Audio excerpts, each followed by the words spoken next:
हमारे देश में महिलाओं के अधिकारों की लड़ाई 200-300 सालों से चली।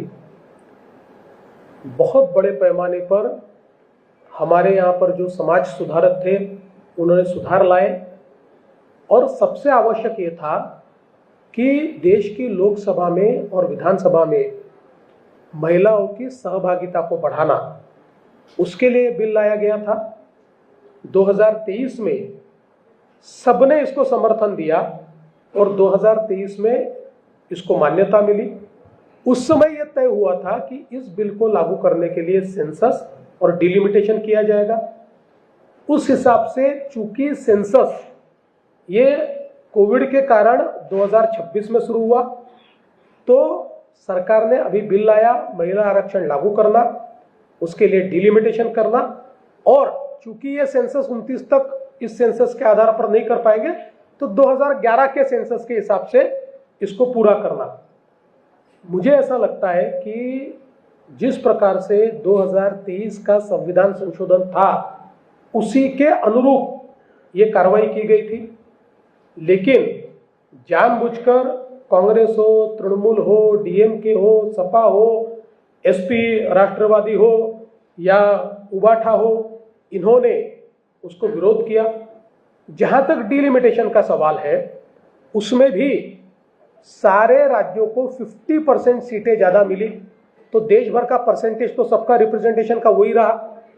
और ये भी लाने का कारण ऐसा है कि 1971 में हमने हमारी संख्या 543 पर फ्रीज की थी, तब हमारी जनसंख्या ये 45 करोड़ थी, 45 करोड़, अब हम 140 करोड़ है। 45 करोड़ के लिए भी 543 सीटें और 140 करोड़ के लिए भी 543 सीटें। इससे पीपल्स रिप्रेजेंटेशन एक्ट के तहत लोगों को संविधान ने जो अधिकार दिया है उस अधिकार का हनन हो रहा था।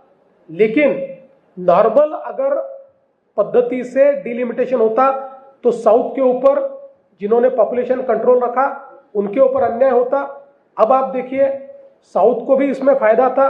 उनकी जो जगह है आज, उनका रिप्रेजेंटेशन 23.76% है, उससे बढ़कर वो 23.87% हो रहा था। किसी पर भी अन्याय नहीं हो रहा था। और 2029 में हम इसको लागू कर देते तो महिलाओं का रिप्रेजेंटेशन आ जाता।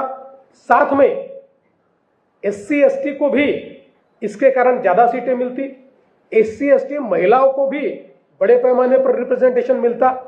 पर ये विरोधी पार्टियां बोलती कुछ है, करती कुछ है।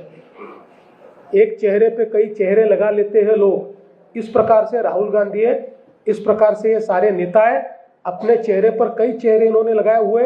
ये महिला विरोधी है। इन्होंने विरोध करके, मैं आज दावे के साथ कहता हूं कि अगर एनडीए के पास 2/3 मेजोरिटी होती तो ये सब समर्थन में उतर जाते। उनको ये पता था। 2023 में भी उन्होंने समर्थन क्यों दिया? क्योंकि तब एनडीए के पास ही 2/3 मेजोरिटी थी, इसलिए उस समय समर्थन दिया। और वही विधेयक कोई उल्टा वो जल्दी लागू हो, इसलिए वो संविधान संशोधन अभी आया तो उसको विरोध किया। ये महिला विरोधी है।